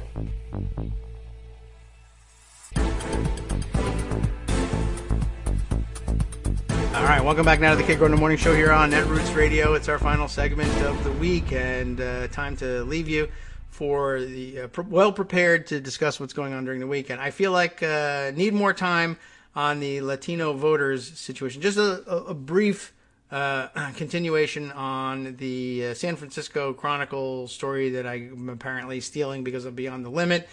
But good points that need to be made because, the whole weekend is really going to be interesting, unraveling what we learned during the week and undoing, in many cases, I think we'll need to undo what we think we learned during the week.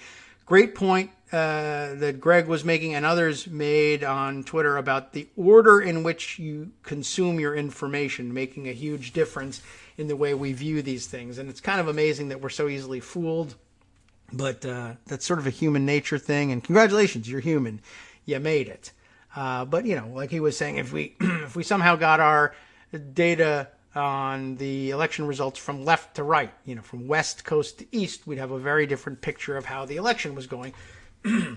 If California's gigantic number of electoral votes came in first, and knowing what's later going to happen in the Northeast, I think we would have had a much calmer night and next couple of days. I think this is all true. Similarly, it's time now to undo the narrative that we first got right out of the gate that, oh my God, there was this huge problem with Latinos for Biden. Some counterpoints here in this. One, the one we left you with, that it's estimated, and I don't know what the post, the final roundup in the polls are going to be, but about 70% of Latinos nationwide voted for Biden, right? So 70-30. Clinton, who, remember, we were just told, oh my gosh, Clinton totally outperformed Biden in the Latino vote in Florida and in the Rio Grande Valley. Nationally, he gets 70% of the Latino vote. She got 66% of the Latino vote. What's the real story here? Obama, 71 in 2012, 67 in 2008. So Biden among the top performers there. Maybe even ends up edging out Obama in 2012. And there, 2012, and it's interesting to see the difference between the results in 2008 and 12 when he's a known quantity. All right. In California, 75% of Latinos voted for Biden compared with 22 who supported Trump. Tuesday's poll showed. Similarly, 70% of Latinos said they supported Democratic candidates for House of Representatives. 30% going for Republican candidates. Latino voters became a focal point of the election Tuesday after Cubans and other Latin Americans in Miami-Dade County helped the president secure the key state of Florida, surprising some Americans. In Arizona, on the other hand, activists said historic Latino turnout helped flip the state blue for the first time in 24 years. The Latino vote proved critical, said Clarissa Martinez de Castro of Unidos US, a nonprofit Latino advocacy organization based in Washington, D.C., during a press call on Thursday. It proved critical in different places to both candidates, and it was largely powered by the energy and years-long work of the community. In the San Francisco Bay Area, 78% of Latino voters said they were certain that they would vote in the election. According to a September poll by Latino Decisions, only 21% of Bay Area Latinos said they believed the country was headed in the right direction. So anyway, interesting point here. Let's see. Trump won about 45% of the Latino vote in Florida, a pattern also seen in the Rio Grande Valley in Texas, where the president took nearly half of the Latino vote in several border counties. An estimated 38% of Florida Latinos surveyed by the American Election Eve poll said they voted for Trump, the most out of any state, followed by 29% in Texas. Anyway, we'd love to hold on to a larger percentage of everybody everywhere, but on the whole, stepping back and looking at it nationally, the picture of how Latinos vote in general is still the same one that you had largely during the past 4 years and going back even further than that. And it's true and correct. It is worrisome when you take smaller slices and find that there are specific areas where the numbers differ. But yeah, you can, it would have been nice to have those numbers earlier. And they did in the case of Miami-Dade, I think. And they worked on how to target those areas. But again, I guess the previous article reminds us that the answer in the Rio Grande Valley differs from the answer in Miami-Dade, which will differ from the answer, which might not even be posed, might not even be a question posed elsewhere. I don't know. Or perhaps the question is it possible that with the maturation of the Latino votes in other areas, it will follow the same long-term pattern, and as people Americanize over generations, the 70% in California and the 70% in the Northeast or in the Chicago area, for that matter, will degenerate to 60% or a 55-45 split. And is there something you can do to prevent that? Worthy of study. And those questions, I guess, better framed now that we have shared these articles. Thanks to everyone who brought them with them to my attention, and keep it coming. I appreciate it, and I think everybody else enjoyed hearing about it too. All right, on to other issues. Let's see, news blurb that you have to interpret, and many people will interpret differently, but the news is that the Secret Service has planned to ramp up protection of Biden in anticipation of his possible win. That was yesterday's run, and now, of course, I assume they consider it very likely. The question is, what did it mean at the point at which they did it? There were some who said, well, he might be facing an increased threat given that there are so many people being driven absolutely insane by Donald Trump's rhetoric on TV, and we need to just guard him based solely on that. There are others who said, although I don't know Secret Service practice, but others who alleged anyway, that in the past, the Secret Service has not ramped up protection until there was a call for that particular candidate by the networks, and then they went on the presumption that they would be president and ramped up the protection. And that the fact that the Secret Service was ramping up protection now before there was a call meant that their own internal analysts felt that the Biden win was that much more likely. But I don't know that they do that kind of analysis. It may simply have been a matter of, well, we perceive that there's some increased threat here, and we're just going to try and step things up to do our job. So, I don't know. Tea leaves that are out there, but I think there are better ones. And now, of course, now that most of the vote has been counted, everyone will forget that story. I just thought that was interesting that had happened. Another brief point that I can take from the tweets of Elie Mistal here on Twitter, pointing out, I guess he was up late watching Chris Hayes on TV and said, Chris Hayes making the key point about what happens next. Trump ran behind a bunch of Republicans in the House and Senate. That is an interesting phenomenon.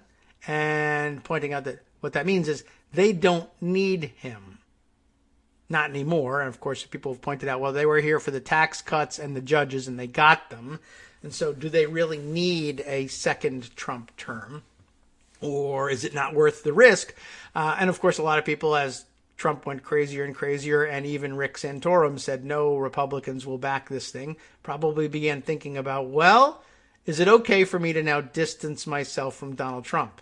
Do I need him anymore? Do I think he's going to be president anymore? Is it good to jettison him? Will people see this as being a turncoat? I don't know. This is the calculation that they have to make. It's answered here in a tweet from Joe Patrice, an editor. He says that ATL blog, is that the Atlanta Journal-Constitution online presence or something completely different? I don't know. He says, I called it over ACB, which I really object to calling Amy Coney Barrett ACB because it's evocative of RGB and or RBG, and she hasn't earned that yet. But you got 3 initials, so I guess it works. Trump's best move. This is an interesting theory.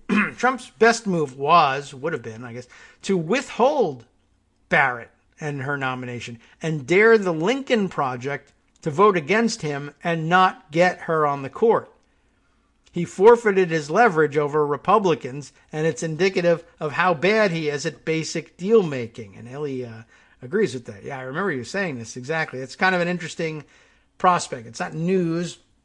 That doesn't quite rise to the level of, penetrating analysis, but it is an interesting prospect, interesting thought about the dynamics of what happens next. And I guess, I think even all of our, in our doom scrollingest moments, worrying about what could Trump try to do now in order to somehow retain power, a lot of that falls apart without nearly unanimous support from Republican elected officials. And he's saying things that make it extraordinarily difficult for them to line up behind him.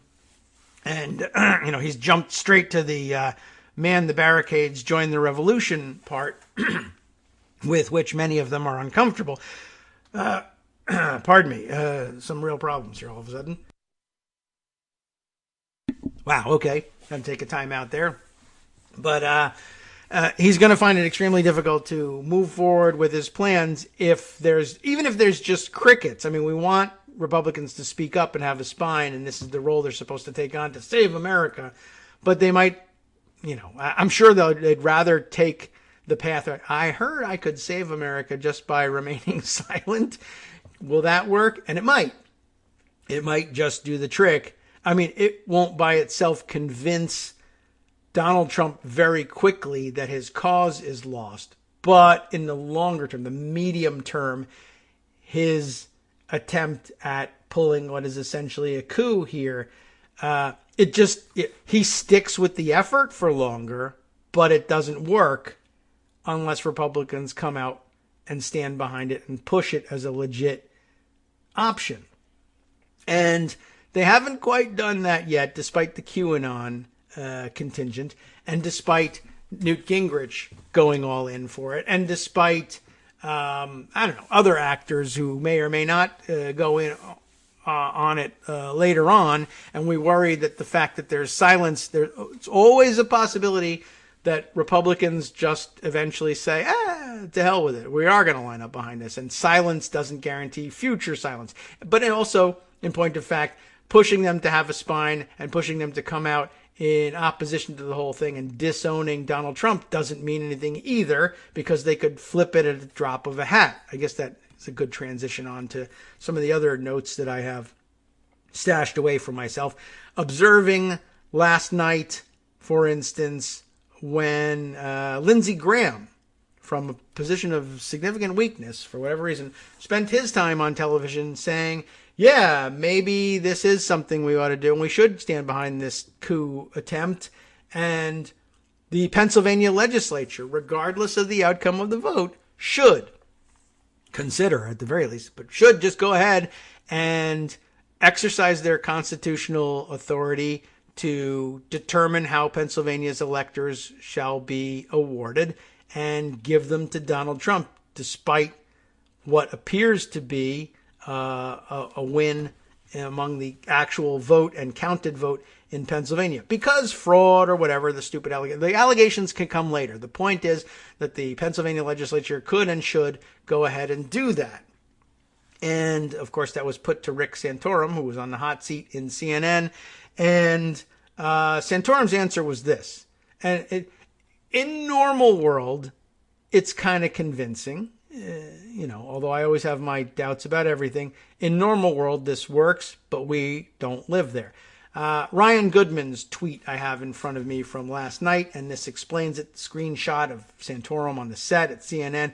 Majority Leader of the Pennsylvania State Senate, Jake Corman, apparently gave a statement somehow, I don't know how he conveyed it, to Santorum, I think for the purposes of answering this question and getting Santorum out of the jam of what do you think of what Lindsey Graham is saying here.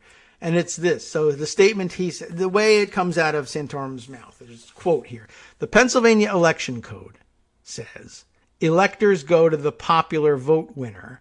The legislature has no ability to appoint electors.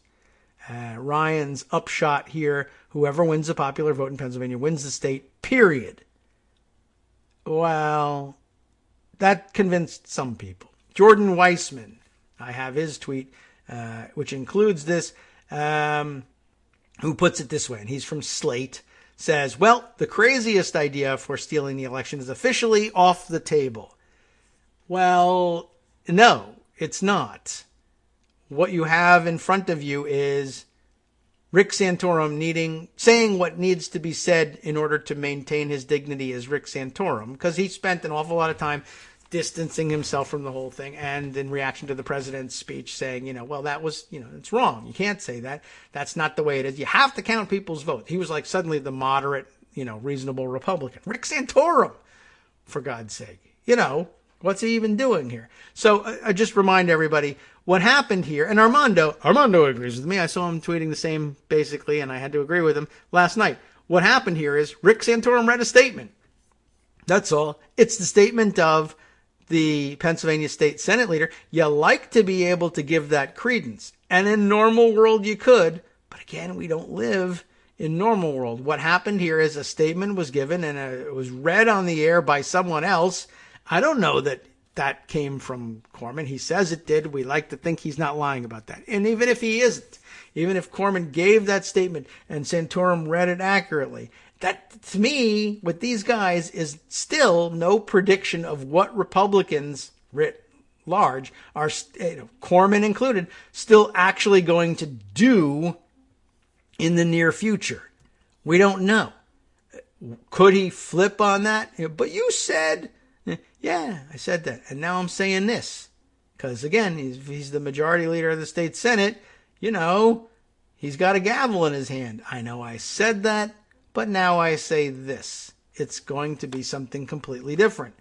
And what are you going to do? You're going to be able to, point to... But Rick Santorum read it on TV. Yeah, he did. That means he was lying. I mean, if you have time, we can debate whether or not that's a lie. But in the meantime, I'm doing this. I'm giving the electors to Trump. But you said you wouldn't. That makes you a hypocrite. Gavel. Too late. I'm a hypocrite. All right. Well, you know what? Let's even pass a resolution that says I'm a hypocrite. But also, the electors are being awarded to Trump. What are you going to do with that? I don't know. Yeah, well, that's a problem. So, until it's done, that's still up in the air. Armando tweeting it this way. Apparently, a statement given to Rick Santorum is now a legally binding document. It's in the Constitution. What Lindsey Graham is saying. I mean, it is actually in there. Why didn't it work when Lindsey Graham made a statement about not confirming a justice in an election year? Right? Maybe we can sue. You can't, right? Lindsey Graham back in the day when it was Merrick Garland, you can't have a vote. And I afterwards said, I mean that for both parties. I'll never vote to confirm a nominee to the Supreme Court in an election year. You said that though, right? Yes. This makes you a hypocrite though, right? Well, I dispute that. But also, who cares? Boom. She's on the Supreme Court. And then we're all standing here saying she's on the Supreme Court. Not me. I always stand there and say, I don't know. I haven't seen the paperwork. I don't even know if she was really nominated. Show it all to me. Maybe it'll convince me that the paperwork is in order now. But yeah. All right. So for me, no, she's not on the Supreme Court. And what the hell? I don't really know. I have to come up with a mechanism to actually enforce some of that. But like I say, nothing's ever determinative these days if it's all driven by your preferred outcome. But he makes a good point, right? Lindsey Graham once said he wouldn't do that, then he did that. What recourse have you got? None. Well, here's the same situation. Well, Rick Santorum says the Senate Majority Leader said this. I know. But that didn't work with Lindsey Graham, and there's no reason to believe it's going to work here either. But he looks so sincere. Remember that time when I thought he was going to vomit on the air from nerves? He looked so human to me all of a sudden. Yeah, don't let that fool you. And with my own tweet about it. Rick Santorum, by the way, very pleased with himself at having the connections that enabled him to read that statement on the air. That vindicates his position. And also very pleased at being able to read it because he is still at bottom a very highly partisan Republican. There's no doubt about it. No matter what kind of disguise he was putting on last night or how surprised we all were to hear quote-unquote reasonable things coming from out of his mouth in between vomits. He was very happy to have read that, not only because it vindicates the position, the uncomfortable position he was in, but because he also knows that it is the sort of thing that will placate Democrats, right? But it's not necessarily the sort of thing that's actually also an accurate predictor of what Republicans are going to do when push comes to shove in the future. Despite having read it out loud and everything, it's not a binding contract with Republicans in the Pennsylvania state legislature or anywhere else.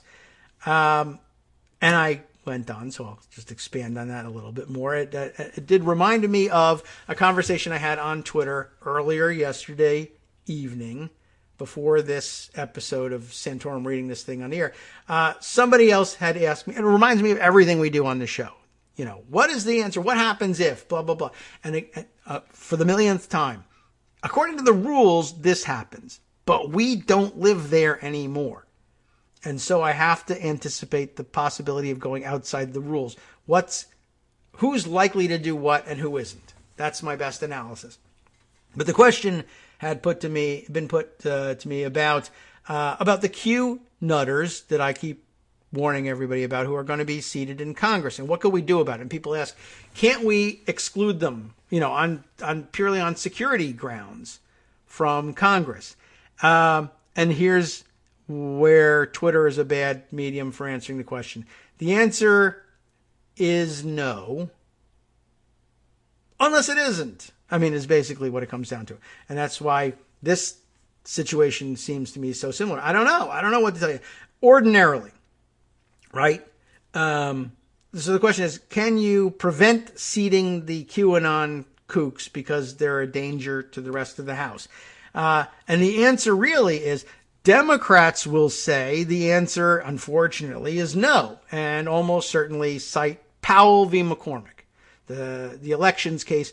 Adam Clayton Powell, elected to, longtime member of the House, elected in the election in question, I think it was 1966. And there's a long and convoluted history. This case is wild. But essentially, the holding eventually is, because it takes twists and turns through the appeals courts, including, Berger? Who was, who did this, or, yeah, I mean, I guess so, who's on the appeals court on this case, ruling differently, and then reversing himself, essentially, I think, once he gets to the Supreme Court. But, okay, all that aside, that's great trivia and everything. But the holding of Powell versus McCormick that you're taught in con law as a law student, and therefore all good Democrats believe this is solid precedent, and that's that. Everybody knows what happens here. No, the House can't add new qualifications to the Constitution's list of qualifications for the House. You can later expel somebody from the House by a 2/3 vote, as is explained in the Constitution. That's the mechanism by which you can do it. But you can't initially exclude someone from being sworn in as a member of the House if they are 25 years of age or older, or 7 years a resident of the United States and of the resident of the state in which they've been elected. Other than that, even if you know them to be a mass murderer, you can't say, on account of that, we're not swearing you in. You could swear them in and then say, I think 2/3 of the House is opposed to mass murder. Let's try an expulsion resolution and take care of it that way. But you can't initially say no. So again, Dems will say the answer is no. And, of course, at this point, Republicans will say no because Powell v. McCormick. But that's not actually the same answer. Right. I asked person one, can you exclude them? No, because Powell v. McCormick. Person number two, can you exclude them? No, because Powell v. McCormick.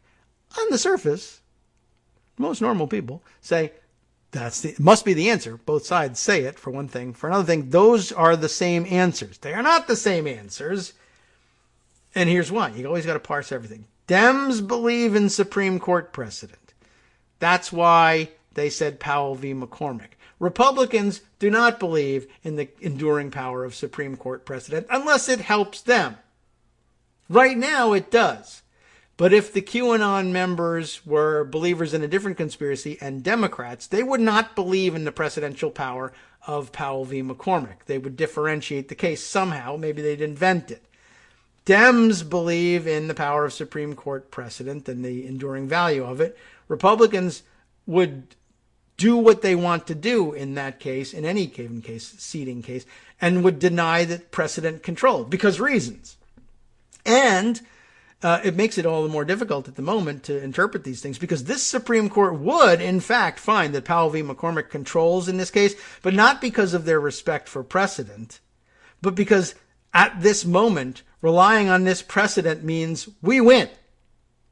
If the situation were reversed, if there were Democrats being excluded by a Republican House, they would simply declare, no, this case is different. Powell v. McCormick is very nice, and we all remember it from law school. But this case is different because reasons. National security.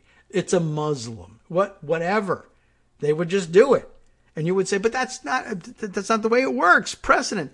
Yes, well, the way it really works is 5 of us say that's the way it works, which is one of the good reasons for expanding the court, by the way, which I guess we're not possibly going to be able to do, although I guess at this point, at the closing moments of the show, would be a good point to point out. Both of the Georgia Senate races are going to a runoff, and you can, in fact, still, I think, take control back of the Senate with Kamala Harris there as a tie-breaking vote and somebody in the seat from California to replace her. So there is that, although that might be determinative in terms of whether or not Senate Dems find the guts to go ahead with the rules changes that would be necessary to do these things. Anyway, the key is that the answer is no, not because that's the way it works, but because Dems won't try, very likely, to exclude these two because they worry that they would lose in court and end up looking ridiculous, and then pay a larger political price down the road somehow as Democrats became embarrassed or Republicans used it against swing voters to say Democrats are hypocrites, you don't want to vote for them. And they'd be right because the Democratic base would react differently to in a different way than the Republican base would react if it were done in the opposite. Republicans would probably truly believe that they would win in going forward with excluding Democrats from the House, and or that the court would fake up a reason for them, that they would win eventually. Of course, they might also, by the way, Republicans, content themselves with the fact that, as it did in the Powell case, the case would take longer than 2 years to resolve itself, and so therefore they would end up losing in court, but winning in reality because they have, for that time that the case was on appeal and the time that it took to resolve it, have excluded that person, those Democrats, from taking their seats and voting. And then in the end, they say, oh, we were wrong this whole time? Oh, my goodness. Wacky. And it only worked out for Powell because he won re-election in 1968 and the House gave up and seated him. So, I don't know. I don't know what to tell you about this, but it's important to know. It's an obvious difference that I think we all feel about the way Republicans and Democrats approach issues these days. Democrats say, that's not the way it's supposed to work, and it's embarrassing to me if we try to make it work that way, because I'm a regular, normal, rational person and I like rules. And Republicans just say, well, you know what? Republican voters love voting for Republicans who kick ass, and it's not supposed to work this way. You're not supposed to say during the debate, I'm right about the economy because F you and your mother. But it gets howls of delight from Republican voters. That's not the way it's supposed to work. It would be embarrassing to us to work that way. But look, if in the meantime they win that election and we agree that they won because we love rules so much, where does that leave us? From netrootsradio.com. You have been listening to Kagro in the Morning with David Waldman. Well, that feels like a lot to leave you with for the weekend. But look, the good news is good news. You know where we stand. The count is going to be the count. Joe Biden's going to be the president. Be happy about that. The results in the House aren't as bad as you think. The results among Latinos aren't as bad as you think. Things get better with passage of time. The weekend is a passage of time. When I see you next week, more time will have passed. Sounds good.